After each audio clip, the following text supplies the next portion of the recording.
오늘 말씀이 그러므로라고 시작됩니다. 그러므로. 그러니까 앞에와 이어진다는 얘기죠. 지난주에 예수님이 18년간 귀신에게 고통당하며 등이 굽어있는 여인을 고쳤던 그 사건, 그리고 그 사건을 안식일에 행하시면서 하나님을 예배하는 기쁨 없이 그냥 안식일이니까 회당 가서 그냥 종교적 열심으로 고행하듯이 무미건조하게 예배드리던 사람들이 영적 자유를 누렸던 그 사건 이후에 일어난 일이라는 거예요. 우리 18절부터 19절 읽어봅시다. 시작. 그러므로 예수께서 이르시되 하나님의 나라가 무엇과 같을까? 내가 무엇으로 비교할까? 자기 채소밭에 갖다 심은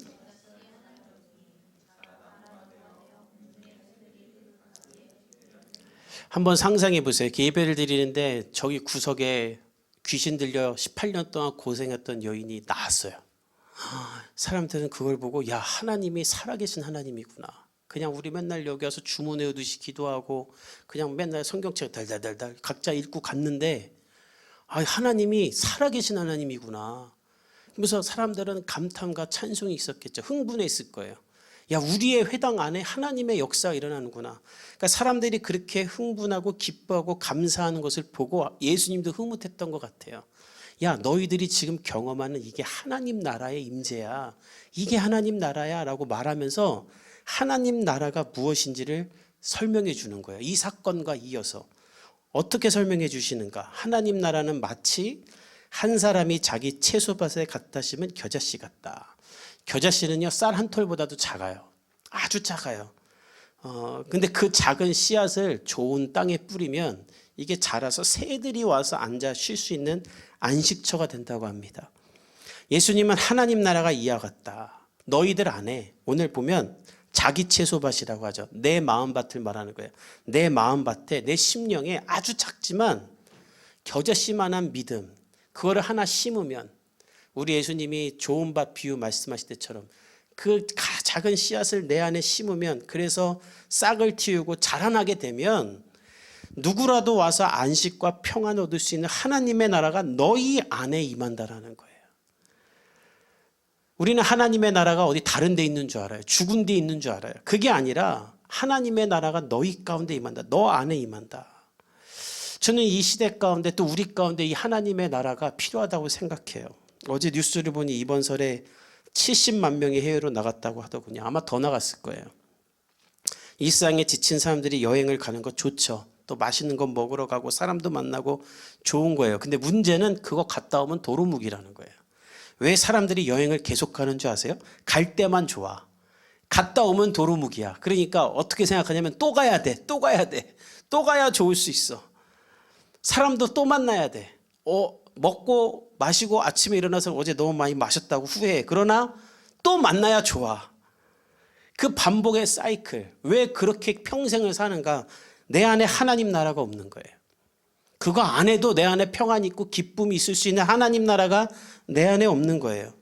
여러분, 하나님 나라는 무엇을 말하는가? 하나님이 통치하는 나라를 말합니다. 죽어서 가는 천국이 하나님 나라가 아니에요. 그게 다가 아니에요. 여러분, 우리가 성탄절 때마다 하는 고백이 뭐예요? 왕이 나셨다.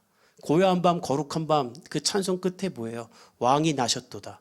이 말은 뭐냐면 이 세상을 다스리는 왕이 오셨다. 다시 말하면 그가 다스린 나라가 시작되었다는 뜻이에요. 그래서 우리는 하나님 나라는 2000년 전 예수님이 이 땅에 오셨을 때 이미 시작되었다라고 말합니다. 그 예수님을 나의 구원자로 모시고 그분을 따라 사는 사람에게는 하나님의 나라 안에 사는 하나님의 통치 안에 사는 백성이 되는 거예요. 아까 우리가 찬양한 것처럼 여호와 하나님, 난 그의 백성, 그는 나를 기르신다. 내가 그의 양이다. 그걸 경험하며 사는 사람이 돼요. 인생의 어려운 순간, 고난의 시간에 예수님의 통치를 경험하며 그분 안에서 안식을 누리는 것을 경험하는 거예요. 그리고 끝내 예수님 다시 오실 때 모든 죄악을 소멸하고 천국이 완성되는 것을 보는 것이죠. 예수님은 말하는 거예요. 이 하나님의 나라를 지금 여기서 너희가 누려야 된다. 그러려면 겨자씨만한 믿음이 너희 안에 있으면 된다라는 거예요. 여러분 안에 이 하나님 나라가 겨자씨만한 믿음으로 말미암아 시작되기를 간절히 축복합니다. 그리고 예수님은 또 이런 말씀하시는 거예요. 우리 20절에서 21절 읽어봅시다. 시작. 또 이르시되 내가 하나님의 나라를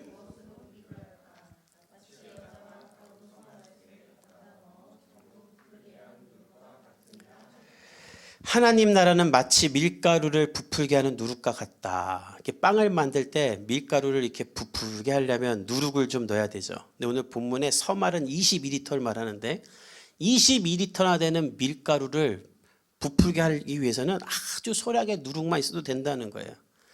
그러면서 예수님은 우리에게 말씀하시는 거예요. 너의 작고 미비해 보이는 그 믿음, 아무것도 아닌 것 같은 그 믿음이 하나님 나라 안에서는 엄청난 역사를 일으킨다. 물감 한 방울로 물 색깔을 다 바꾸는 것처럼 너 안에 작은 믿음이 하나 있다면 하나님의 나라를 너를 통해 임하게 할 것이다. 너만 평안을 누리는 게 아니라 새들이 와서 쉴 수 있는 하나님 나라의 안식을 너와 너의 가정과 너의 주변 가운데 임하게 한다. 그러면서 예수님은 말하는 거예요. 이 작은 믿음이 너희 안에 있느냐. 지금 이 회당 안에 있는 사람들이 경험하고 있는 거죠. 회당 안에 있는 사람들은 다 종교적 구속에 빠져있던 사람들이에요. 그런데 18년간 귀신 들려 등이 굽었던 여인이 그냥 여기 온 거예요. 만약 이 여인이 큰 믿음이 있었다면, 혈류병 걸린 여인이나 백부장처럼 큰 믿음이 있는 사람이었다면 예수님이 칭찬했을 겁니다. 그러나 예수님 그런 말 안 하시죠. 그냥 그 여인 보고 불러서 고치고 자유를 주세요.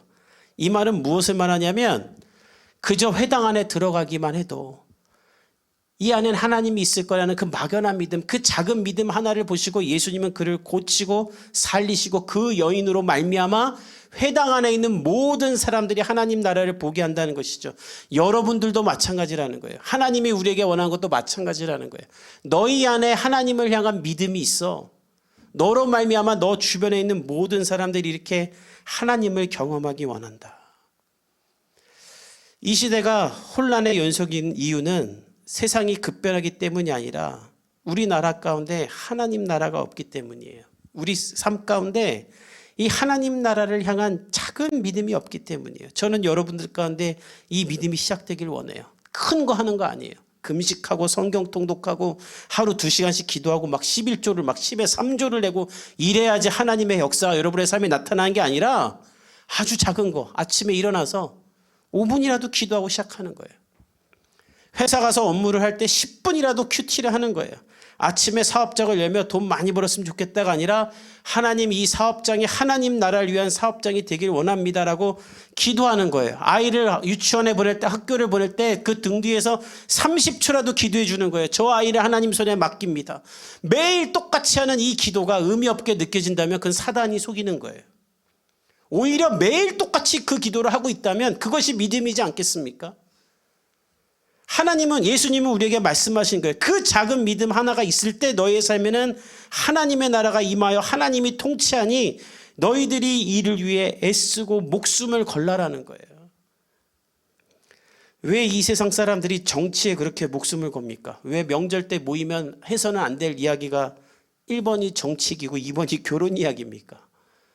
사람들이 정치 얘기하면 싸워요. 왜냐하면 내가 생각할 땐 이 사람이 대통령 돼야 우리나라가 잘 될 것 같고 내가 생각할 때는 이 사람이 대통령 돼야 우리나라 잘 될 것 같아요.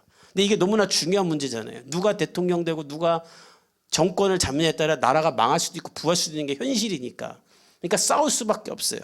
그러나 기독교인들이 싸워야 될 건 그게 아니라요. 내 삶의 통치자가 하나님이 되도록 내가 나 자신과 싸워야 된다고요. 내 가정이 내 사업장이 하나님의 뜻 가운데 있는가를 보며 내가 나 스스로 싸워야 돼요. 나는 내 삶을 내 뜻대로 선택하고 결정하고 있는가 아니면 하나님의 뜻대로 행하고 있는가. 내 자아와 내가 싸워야 됩니다.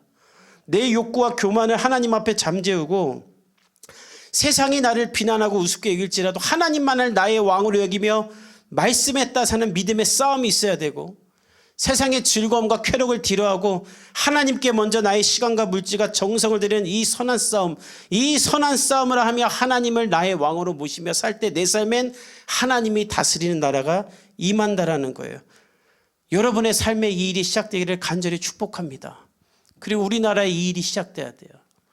지금 뭐 코스피가 5천이 넘는다고 좋아하고 있지만 여러분 그 반대쪽에서는 사회가 완전히 병들고 있습니다. 우리나라는 돈만 많아지고 있지 다른 건 다 타락하고 있어요. 최근 한 단체가 우리나라 대학생과 청소년들에게 10억을 주면 교도소에 갈 수 있는가라는 설문조사를 했답니다. 이 질문이 중요하대요. 국가 정서와 도덕성을 평가하는데 기준이 되는 질문이라 다른 나라도 이 질문을 다 많이 한답니다. 근데 우리나라도 한 거예요. 근데 언제나 우리나라는 이런 질문에 놀랄 만한 결과를 내잖아요. 이번에도 마찬가지였어요. 하여튼 뭘 해도 세계 최고야 우리나라는. 10억 주면 교도소 갈 것인가라는 설문조사에 대학생 51%가 그렇게 하겠다. 청소년 57%가 그렇게 하겠다고 했대요. 우리나라 젊은이의 50%, 60%는 10억 주면 전과자 될 수 있다는 거예요. 그러니까 경찰대 교수님이 이게 얼마나 무서운 말이냐면 10억을 얻을 수 있다면 누군가에게 피해를 입힐 수 있다라는 말이라는 거예요. 뿐만 아니라 이웃의 어려움과 관계없이 나만 잘 되면 된다고 생각하는가에 대해서 초등학생 19%, 중학생 30%, 고등학생은 무려 45%가 그렇더라고 대답했대요. 남 어떻게 되든지 말든지 간에 나만 잘 살면 된다. 아니 나라가 잘 살게 되면 우리나라가 잘 사는구나. 이젠 나 말고 다른 사람도 같이 잘 살아야지 생각해야 되는데 나라는 계속 잘 살아지는데 우리는 더 나만 잘 살아야 되는데 이걸 어떻게 고칠 수 있을까? 정치로 될까? 교육으로 될까? 평생 보고 자란 어른들의 가치관이 10살짜리 20살짜리들에게 완전히 뿌리 박힌 거예요. 이런 세상을 어떻게 바꿀 수 있을까? 여러분 이게 어떤 현실로 나오고 있는지 아십니까?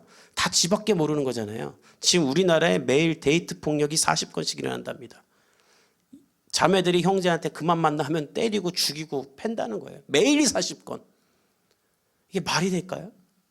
세상이 완전히 무너지고 있어요. 왜 이렇게 되는가? 하나님 나라가 없는 거예요. 우리 안에. 하나님 나라가 없는 거예요. 하나님 나라가 없으니 더 가져야 되고 나밖에 모르고 하나님 나라가 없으니 화가 나고 사랑하는 성도 여러분 전 여러분들에게 하나님 나라가 있어 사람들이 여러분을 보며 안식을 누릴 수 있길 바랍니다. 여러분들을 향해 사람들이 이렇게 말해야 돼요. 왜 그렇게 선택하셨어요? 왜 그렇게 사세요? 교회는 왜 다니세요? 어떻게 이런 환경에서도 기뻐하며 살 수 있겠어요? 그때 여러분들이 나는 하나님 나라 안에 있는 사람이기 때문이라는 답을 말할 수 있어야 돼요. 맨날 어떻게 돈 벌었어요? 주식은 어떻게 해요? 애 유치원은 어디 보내야 돼요? 이게 아니라 여러분을 보며 사람들이 저 사람은 천국의 삶을 사는구나 라는 말을 해야 돼요. 그러기 위해선 아주 작은 믿음 하나면 충분하다고요. 아주 작은 믿음 하나. 이 믿음이 여러분 가운데 있어 여러분 안에 하나님 나라가 임하고 여러분을 세세히 통치하시는 하나님을 경험할 수 있기를 축복합니다. 하나님을 향한 믿음 하나 갖고 사는 거예요. 한 신학자가 이렇게 말했어요. 하나님과 더하여 다른 것을 가진 사람이 하나님만 가진 사람보다 결코 더 많은 것을 가졌다고 할 수 없다. 쉽게 말하면 돈도 있고 집도 있고 차도 있고 결혼도 있고 진짜 다 있어. 그리고 하나님도 믿어. 야, 저 사람 대단한 사람이다. 대단한 사람이죠. 근데 그 사람보다 더 대단한 사람은 아무것도 없는데 하나님만 붙잡고 있는 사람이 더 많이 가진 사람이라는 거예요. 광야 항복판에 있어도 하나님만 붙잡고 사는 사람이 더 진정으로 복받은 사람이라는 거예요. 왜냐하면 하나님이 통치하니까. 하나님이 돌보시니까. 저희가 목회를 하면서 큰아이가 유치원 갈 때 어린이집 졸업하고 다른 아이들 유치원 이렇게 갈 때 다 사설 유치원을 보내는데 저희는 병설 유치원을 보냈어요. 코로나로 얘기도 했고 목회자로 살면서 남들 보내는 유치원 감히 보낼 수가 없겠더라고요. 그래서 감사하게 병설 유치원은 이제 무료니까 거기 가는데 한 10명 있는 유치원인데 너무 좋은 선생님들이 있었고 기쁨으로 보냈어요. 근데 문제는 성현이 보낼 때였어요. 둘째 보낼 때. 졸업을 해버려갖고 4명이 남은 거예요. 근데 병설 유치원이 4명이 되면 폐업을 한대요. 이렇게 폐교를 한대요. 5명 있어야 돼요, 최소. 그러니까 우리가 성현이를 보내면 이 유치원이 1년 연장이고 안 보내면 문 닫는 거예요. 그래서 제가 몇 군데 알아봤는데 어차피 뭐 딴 데 보낼 데도 없어요. 제가 지난번에 우리 안동에 산불난로 피해 입은 초등학교 도와주러 갔었잖아요. 가는데 병설 유치원이 있길래 여기도 유치원이 있네요 했더니 아유 지방이라 11명밖에 없어요 하는데 내가 얼마나 뜨끔하는지 나는 서울 옆인데도 5명짜리 보내는데 근데 성현이를 여기를 보내야 되나 말아야 되나 하다 보냈어요. 근데 이제는 진짜 폐교했어요. 올해 지나고 7살 3명이 졸업을 하는 바람에. 근데 그러면서 성현이한테 물어봤어요. 좀 미안해서, 성현아, 친구 없이 1년 동안 유치원 여기 다니는 거 힘들지 않았어? 아니, 너무 미안하더라고요, 아빠가. 근데 성현이가 상상할 수 없는 대답을 했어요. 아빠, 다들 나를 너무 귀여워해. 그런데 진짜 선생님들이 그렇게 귀여워해주고 졸업하는 날 선물을 주는데 말도 안 되는 장난감을 사주셨어요. 정말 말도 안 되는 장난감. 내가 이따 보여주면 깜짝 놀란다. 싸움 난다, 여기 엄마들. 우리 물려달라고. 공룡 로봇 5개가 하나로 합체되는, 밤마다 제가 갖고 놀고 있어요. 애를 재우고. 그래서 제가 물어봤어요. 이거 어떻게 이걸 하셨냐 했더니 선생님들도 성현이를 사주고 싶어서 예산을 아껴서 털탈탈 털어갖고 사줬다는 거예요. 깨끗하게 쓰고 시완이 갖다 교윤이한테 줄게. 알았지? 그거 니네 돈 주고 못 산다. 이거 진짜. 내 이따 보여줄게. 근데 내가 그걸 보고 위로를 받는 거예요. 돌아봤더니 나는 목회하면서 우리 애한테 더 좋은 걸 못해서 아쉬웠지만 하나님이 나를 대신에 이 아이를 다스려 주시고 좋은 길로 인도해 주셨구나. 돌아보니까 이 유치원 안 보냈으면 큰일 났을 유치원이에요. 선생님은 엄마처럼 여기면서 얼마나 많은 사랑을 받았는지 몰라요. 여러분, 하나님 나라를 위해 살며 하나님 붙잡고 살면 손해보는 것 같고 뒤처지는 것 같지만 시간이 지나 돌아보면 하나님이 나를 섬세하고 세세하게 통치했다는 것을 경험할 수 있습니다. 그래서 세상 헛된 것 바라보지 말고 믿음으로 사는 거예요. 좁은 길로 가는 거예요. 그 사람에게 하나님의 구원이 임합니다. 오늘 예수님이 그 말씀도 하세요. 우리 22절을 읽어봅시다. 시작. 예수께서 각 성 마을로 다니사, 이제 예수님은 회당에 나오신 후에 각 성과 각 마을을 다니며 말씀을 가르치시는데 여기서 한번 짚고 넘어가야 될 중요한 구절이 하나 있어요.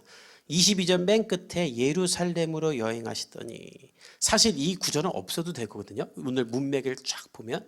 근데 누가가 이 예루살렘으로 여행하셨다는 걸 일부러 넣은 거예요. 왜냐하면 각 성과 각 마을로 다닐 때 아마 제자들과 사람들은 예수님이 유세하는 줄 알았을 거예요. 이 사람들은 이때까지만 해도 예수님이 정말 이 세상을 다스리는 정치적 왕이 되려고 온 줄 알았죠. 정치인들이 선거 때만 되면 시장으로 상점으로 다니면서 유세하는 것처럼 예수님도 이제 왕이 되려고 각 성과 각 마을을 돌아다니시는구나 생각했을 거예요. 이에 누가는 예수님은 한 번도 그런 적이 없다라고 말하며 예루살렘의 형으로 갔다는 거예요. 예루살렘을 향한다는 말은 십자가를 지기 위해 가고 있다라는 말이에요. 예수님은 이 세상 왕이 되려다 실패하여 십자가에 처형된 게 아니라 처음부터 십자가에 달려 죽으실까지 늘 예루살렘을 바라보며 저기서 내가 십자가에 달려 죽음으로 말미암아 많은 사람을 구원하겠다는 그 사명만 가지고 살았다는 것을 먼저 분명히 밝히려는 거예요. 예수님은 누구를 만나든 무엇을 하든 하나님의 영광과 하나님의 나라를 위해서 살았다는 것이죠. 그리고 우리에게도 말하는 거예요. 여러분의 삶도 그래야 됩니다. 직장이 무엇이건 무슨 장사를 하든 누구를 만나든 누구와 결혼을 하든 그 목적과 방향이 하나님이어야 된다. 예수님은 그걸 우리에게 말씀하시는 거예요. 우리 23절에서 24절 읽어봅시다. 시작. 어떤 사람이 여짜오되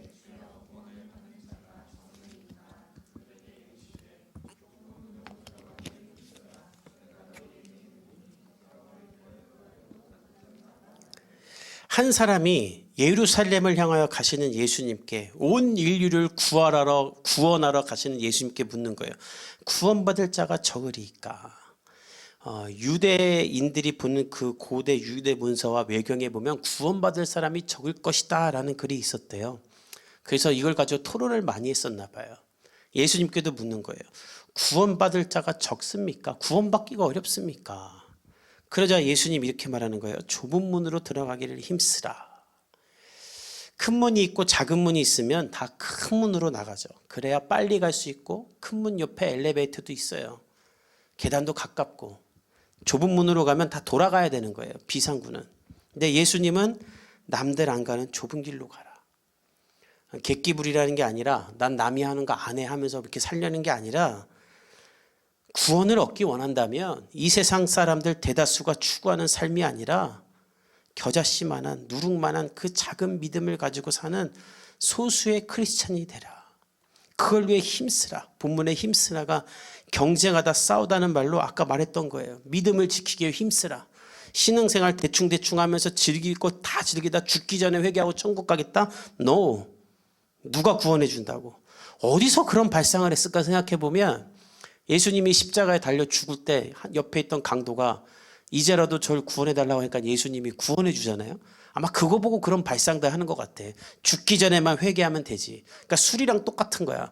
술 취하지 말라 이는 방탕한 것이니 성령의 충만함을 받으라고 있는데 뒤는 싹 빼고 술만 안 취하자 하는 사람들이랑 똑같아.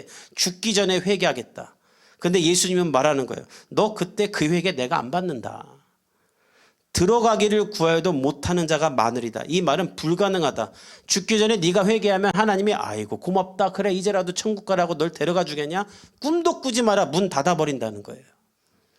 25절 27절 읽어봅시다. 25절에서 27절까지 시작. 집 주인이 일어나 문을 한번 닫은 후에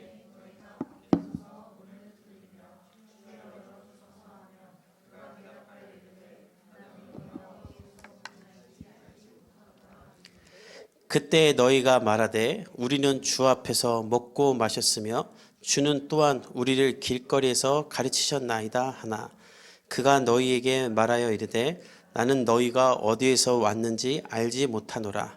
행악하는 모든 자들아 나를 떠나가라 하리라. 집주인은 하나님을 의미합니다. 하나님께서 일어나 문을 한번 닫으면 우리가 밖에 서서 문을 두드리며 주여 주여 열어달라고 한들 하나님이 안 열어준다는 거예요. 누가복음 11장에서 봤던 말씀이랑 완전히 다르죠. 그때 예수님이 이렇게 말했죠. 구하라 주실 것이요 찾으라 찾아낼 것이요 문을 두드리라 그러면 너에게 열릴 것이니 구하는 이마다 받고 찾는 이마다 찾고 두드리는 이에겐 열릴 것이다. 아들이 생선 달라 하는데 뱀을 주며 알을 달라 하는데 정갈 줄 아버지가 있느냐? 악한 자도 좋은 것을 자식에게 주는데 하물며 너희 하늘 아버지께서 구하는 자에게 성령을 주시지 않겠느냐? 예수님은 하나님은 너희가 두드리고 구하는 모든 것을 준다고 했어요. 근데 지금은 완전 반대말을 하는 거예요. 그때는 두드려도 안 열어주겠다. 왜냐하면 기차 떠난 후기 때문에. KTX는 어떤지 모르겠는데 독일 기차들은요. 기차 문에 동그란 버튼이 하나 있어요. 그걸 누르면 그냥 열려요. 제가 그래서 유학 처음 갔을 때 제가 보쿰이라는 도시에 사는데 도르트문트 유명하잖아요. 축구 거기로. 거기 가는 기차를 타야 되는데 제가 시간에 겨우 맞춰 딱 왔는데 기차가 서 있는 거예요. 근데 기차가 문 앞에 딱 섰는데 문을 안 열어줘. 한국은 문을 열어줘야 탈 수 있잖아요. 근데 기차가 출발을 안 하고 안 열어줘요. 그래서 이거 어떻게 해야 되나 했더니 앞에 그 문 앞에 있는 백인 남자애가 저한테 버튼을 가리키면서 이걸 누르라는 거예요. 그래서 눌렀더니 문이 싹 열리는 거예요. 그래서 그 기차는 저 때문에 5분이 늦어졌어요. 제가 독일 기차로 5분 동안 세워봤던 사람입니다. 근데 그 기차가 그 운전하시는 분이 출발하기로 딱 시동을 거기 시작하면 그때부터 눌러도 안 열려요. 예수님 무슨 말씀하냐면 너희가 이 땅에 사는 동안에는 너희가 좁은 길을 걸어가며 힘들고 어렵게 믿음을 지키기 위해 살 때는 너희들이 구하고 찾고 모든 것들 내가 다 응답해 줄 거야. 그러나 이 땅에 사는 동안 좁은 길을 가지 않고 너 맘대로 살다가 마지막에 천국문 앞에 가갖고 저도 들어가게 해주세요 두드리면 그때 나는 너가 어디서 온지 모른다 말할 것이다. 하나님 제가 김진아 목사 개척한 교회 다니면서 예배드린 거 알잖아요. 해봤자 하나님이 너가 복음의 교회를 다녔냐 하고 문 안 열어준다는 거예요. 물론 안 그러실 거예요. 이 교회 다닌다는 것 자체가 여러분들이 좁은 길 가는 겁니다. 그러나 개척교회 다닌다는 것이 여러분의 면죄부가 될 수는 없다는 거예요. 삶의 현장에서 믿음을 가지고 살아야 된다는 거예요. 심지어 26절 27절에 우리는 주 앞에서 먹고 마셨으며 주는 또한 우리를 길거리에서 가르쳐셨나이다 하니라. 예수님과 함께 먹고 예수님의 배움을 직접 들었을지라도 내가 그 말씀을 붙잡고 믿음으로 산 적이 없다면 진리를 받아들인 척하는 외식하는 행악자들아 나를 떠나라 하면서 하나님이 외면하신다는 거예요. 그리고 이렇게까지 말씀하세요. 우리 28절을 읽어봅시다. 시작. 너희가 아브라함과 이삭과 야곱과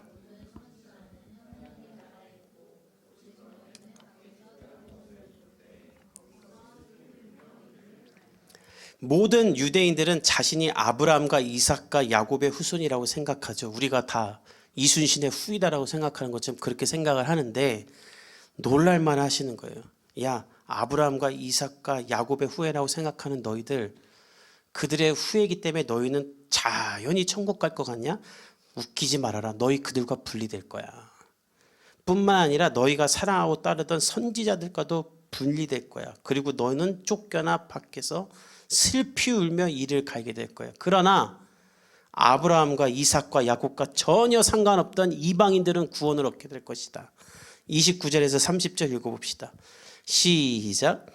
사람들이 동서남북으로부터 와서 하나님의 나라의 잔치에 참여하리니 보라, 나중된 자로서 먼저 될 자도 있고 나중될 자도 있느니라 하시더라. 사람들이 동서남북으로부터 와서 하나님 나라에 참여할 것이라는 말은 무슨 말일까요? 유대인 필요 없다. 너희 집안에 목사가 몇 명이고 장로가 있고 뭐 북한에서부터 신앙생활 했고 이거 다 필요 없다. 목사들도 그걸 따지더라고요. 우리 집안은 뭐 3대째 기독교 집안이다. 웃기지 말라는 소리예요. 너희 조상 중에 누가 100억을 들여 교회를 짓고 뭐 권마가 권사님이 뭐 1시간씩 기도를 했어도 너가 좁은 길을 걸어가며 믿음의 길을 살지 않으면 하나님은 너를 모른 척 한다는 거예요. 그러나 우리가 보기에 교회에서 잘 보이지도 않고 뭐 그냥 좀 주목도 못 받고 그냥 혼자 와서 그냥 조용히 있다 가는 사람이라 할지라도 정말 이 18년 동안 어려움을 당했던 이 여인처럼 작은 믿음 하나로 살았다면 하나님은 그 사람을 구원하고 하나님 나라를 주신다는 거예요. 유대인이든 헬라인이든 가난하든 부유하든 배웠든 못 배웠든 집안이 어떻든 건지 상관없이 그 작은 믿음 하나 갖고 있는 사람에게는 하나님의 나라가 임한다. 사랑하는 성도 여러분, 여러분의 삶에 이 하나님의 나라가 임할 수 있는 작은 믿음이 있기를 간절히 축복합니다. 그리고 하나님과 함께 살며 하나님이 나를 다스린 것을 경험해야 돼요. 이 땅 살면서 천국은 죽어서 가는 거라고 생각하지 말고 지금 나의 삶을 천국으로 하나님이 만들어주세요. 내가 돈도 있고 자식도 있고 결혼도 하고 집도 있어서 천국이 아니라 내가 고난 중에 있고 광야 항복반에 있고 아무것도 없을지라도 하나님을 만남으로 말미암아 천국을 경험하게 해주세요. 이 상황 가운데 천국을 경험하게 해주세요. 그렇게 기도하기 시작하면 하나님의 평안이 여러분을 덮고 여러분의 삶 가운데 안식을 줄 것입니다. 그리고 여러분을 보고 많은 새들이 와서 쉬게 될 거예요. 이 은혜가 여러분들의 삶 가운데 있기를 간절히 축복합니다. 믿음의 눈을 들어 하나님을 바라보십시오. 모든 상황 속에서 주님을 찬양하십시오. 하나님의 나라의 임재가 여러분에게 안식과 평안을 줄 믿습니다. 우리 함께 기도하도록 하겠습니다.